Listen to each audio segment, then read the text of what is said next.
is on Cold War, and our speakers today is Mutia Mi Kapan.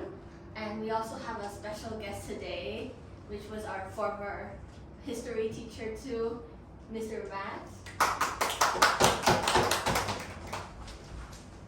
And today we'll be talking about the Cold War. And some basic information about the Cold War is the Cold War is after World War II, and it was a period of geopolitical tension by competition. And I think the main reason for Cold War is because of the different ideologies. Because after World War II,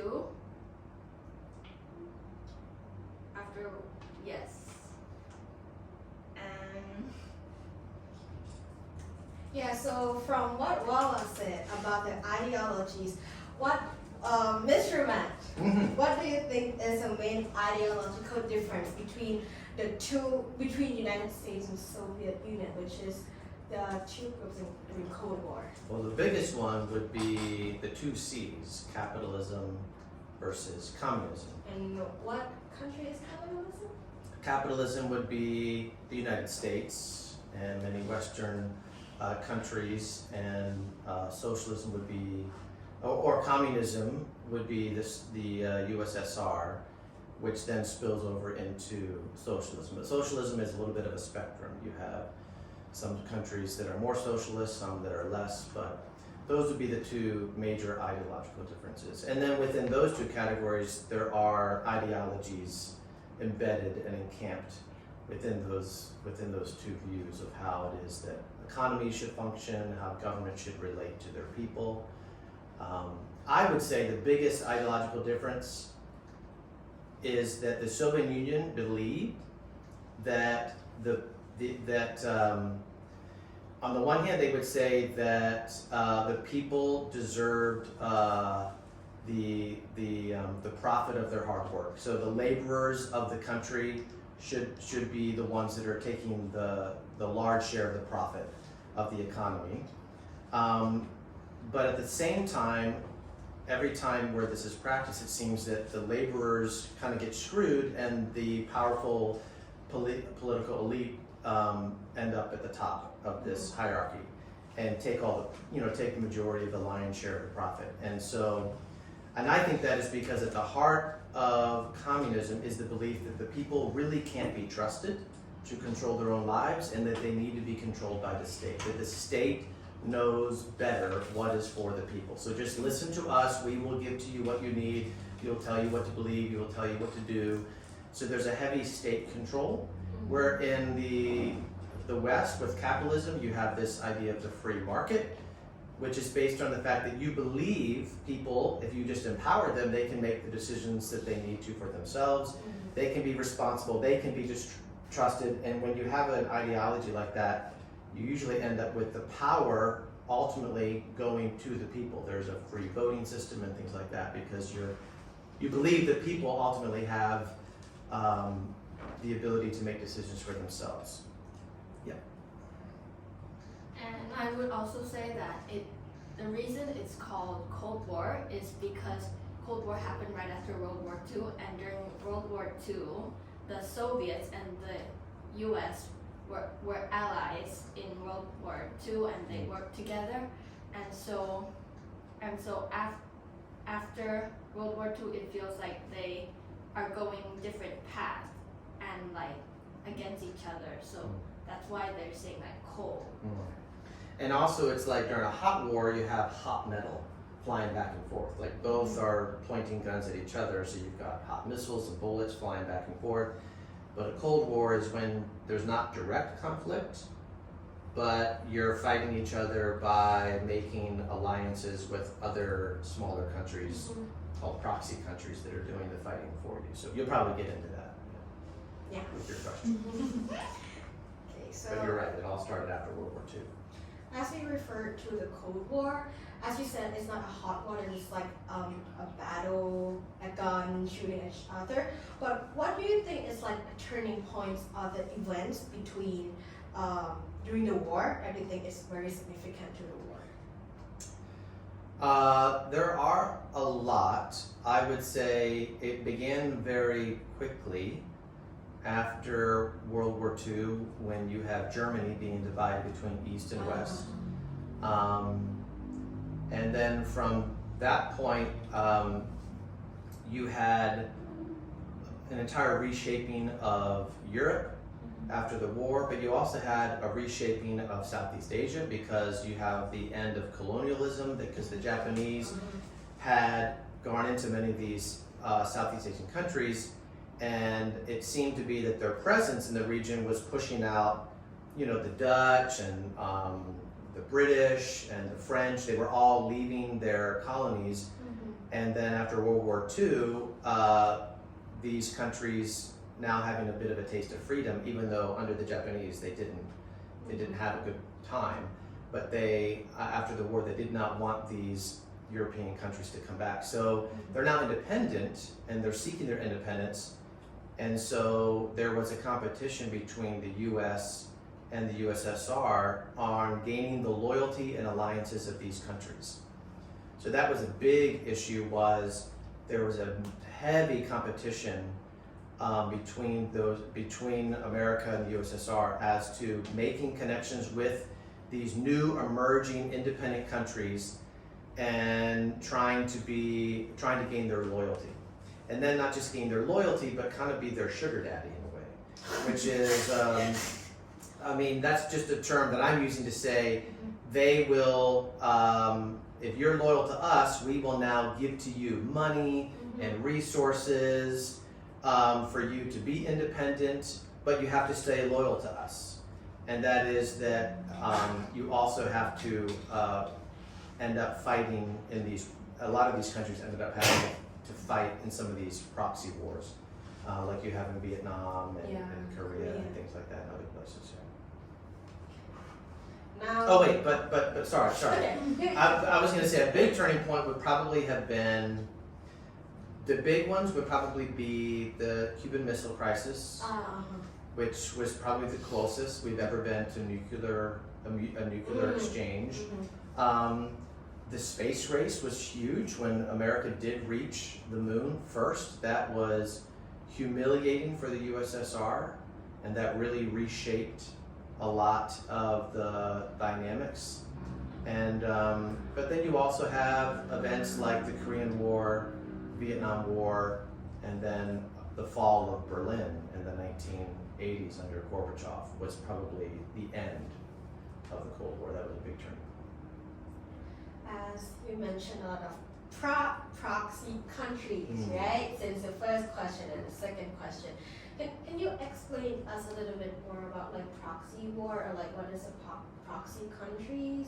So proxy would be like just a word that means stands in place of. So it's like instead of the U.S. fighting directly the United States, they were trying to figure out how they can weaken and hurt America and American interests and American relationships with other countries.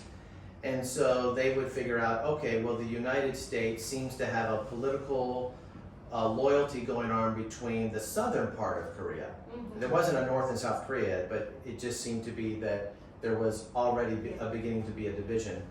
And so the USSR aligned themselves more with the political elite up in the northern area.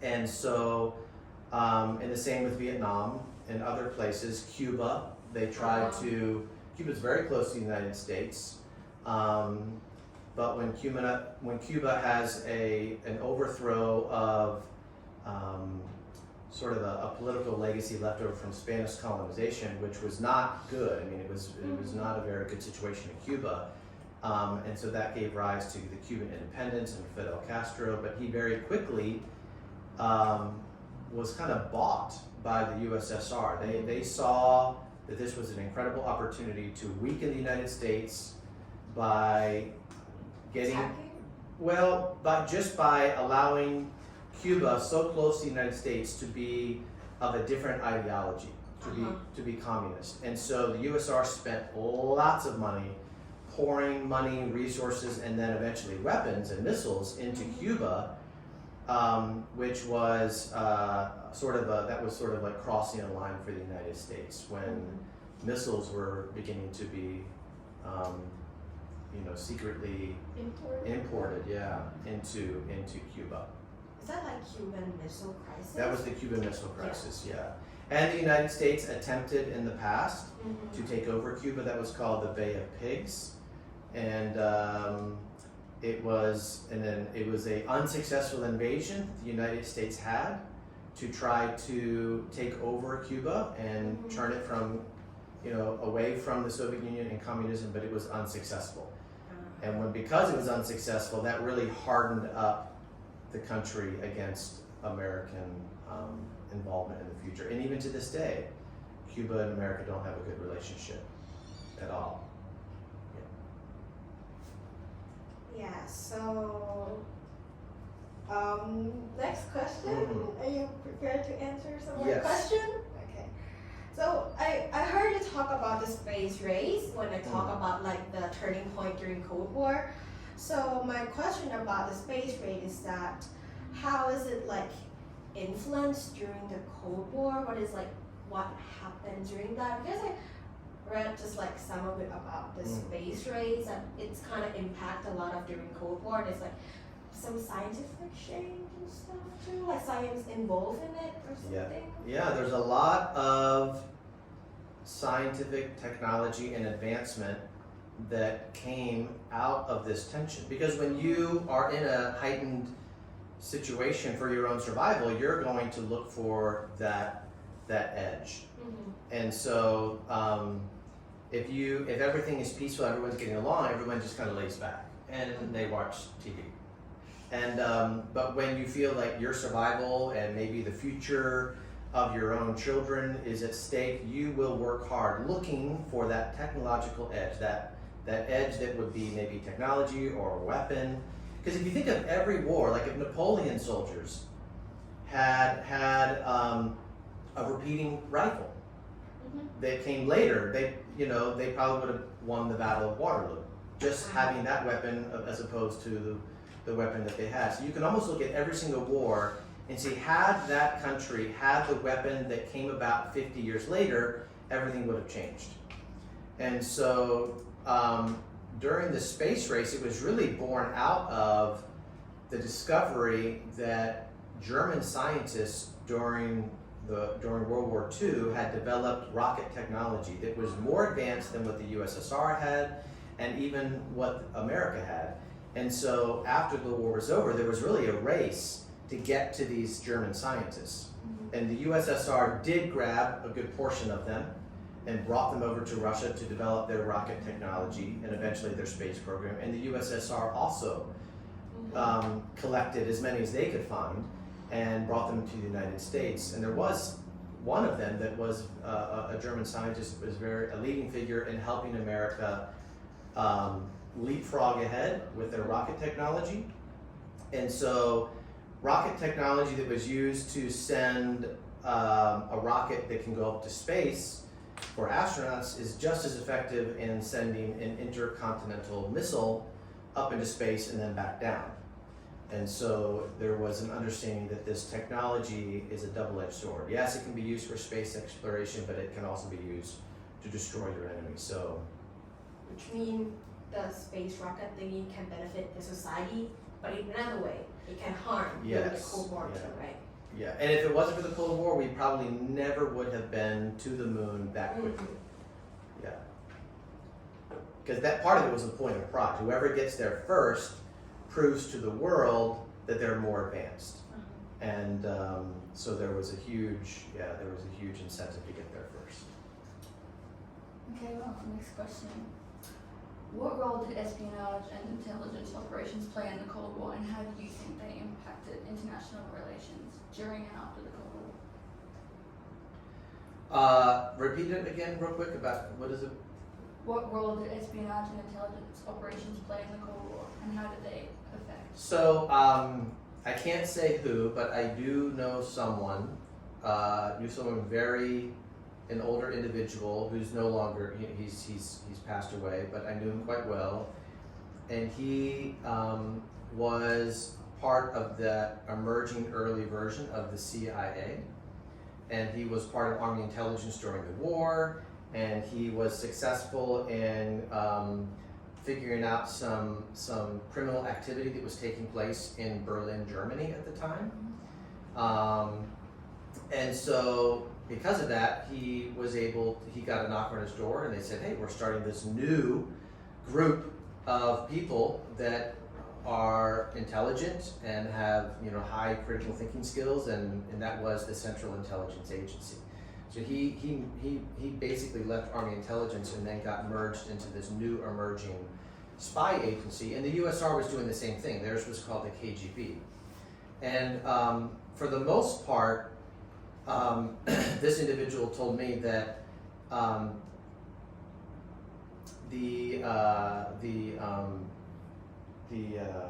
gosh, I'm losing the word. The embassies, yeah. Embassies in foreign countries, for the most part, are also the headquarters for your spies. And both countries know who the spies are. There's not a whole lot of, you can probably have a spy who does a really good job of hiding out and no one really knows. This would be someone that's deep undercover. But a lot of the diplomats that are in the embassies are also playing dual roles. They're diplomats, but they're also part of either CIA, the KGB, and they know each other. They know who each other are. They know they're being followed. They know all of that. But the goal is to make contacts with the locals of those various countries and to try to do that secretly so that they can do the work for you. They can do the espionage for you, because they can fit in better, they know the local language and things like that. And so again, all of that, there was a big desire to make relationships with many different countries so that you could establish your embassies and allow your embassies to have the freedom to operate to a certain degree without being impeded by maybe the actual national government. And then even out of that, there was a lot of technology that developed.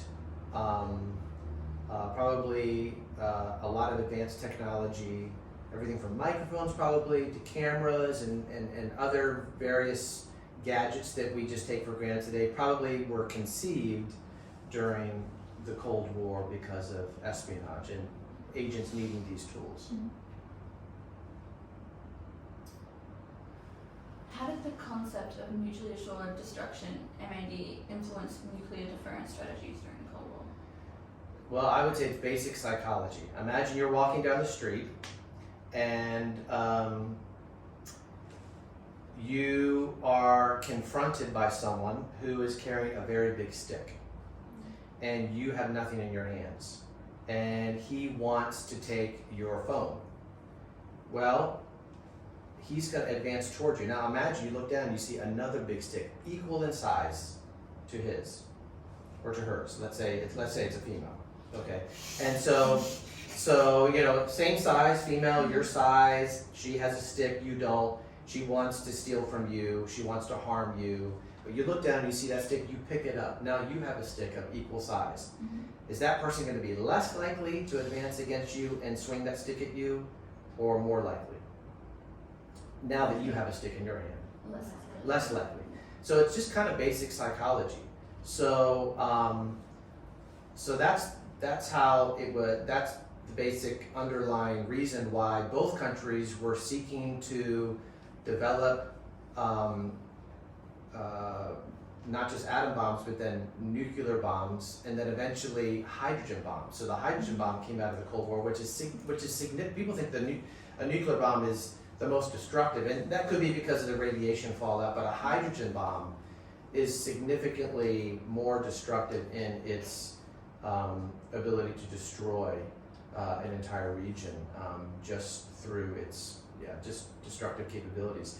And so so it's kind of like, okay, you go back to that earlier illustration, the stick they pick up is only this big, and so you pick up a stick that is equal in size, but then he drops that stick and he picks up one that's this big. and you're still left with this one. Now he's going to be a little bit more likely to still advance against you. So you got to drop that stick and go find one of equal size. Well, then he drops that stick and he picks up a sword, and now you're left with just a stick.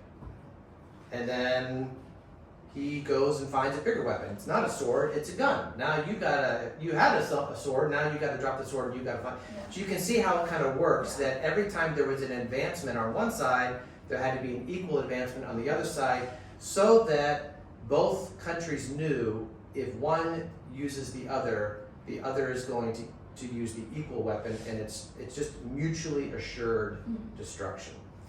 And it's amazing, but it has worked. I mean, people thought we would have annihilated ourselves 10 times over by now with these weapons.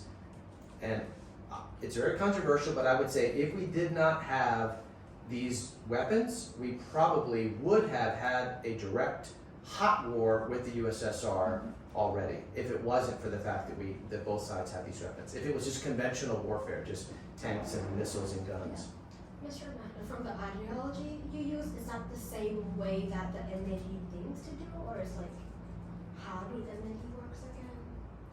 So, like mutually assured destruction, yeah. So that would be related to the advancement in technology. So there's a lot of technology and scientific breakthroughs that have come about through the need to discover not just how to split the atom, but a lot of other advancements in that now we're in an age of lasers and things, and so lasers can be used for a wide range of manufacturing, but it can also be used as a weapon.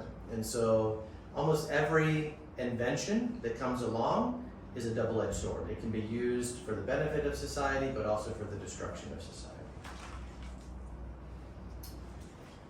So, what were the social, economic, and cultural impacts of the Cold War on societies, not just in the US or in the Soviet Union, but also just all over? Like, what were the impacts? Well, the countries that did have proxy wars really suffered heavily.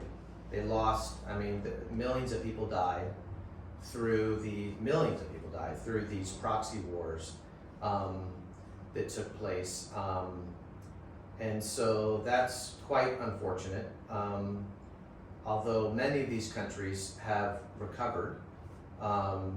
So South Korea, Seoul, Korea, was at the end of the Korean War was not what it is today. But after the war was over, the U.S. poured a lot of resources into South Korea, and they are what they are today. So you can kind of look back and you can see that socially, the cost of human life has been great for these proxy wars.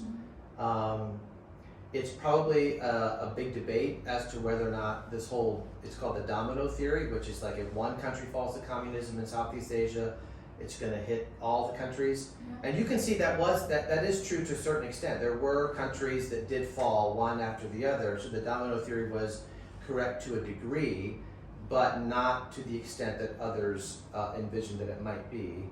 And so, I would say that conflict between the United States and the Soviet Union probably had its greatest social and economic impact in Southeast Asia.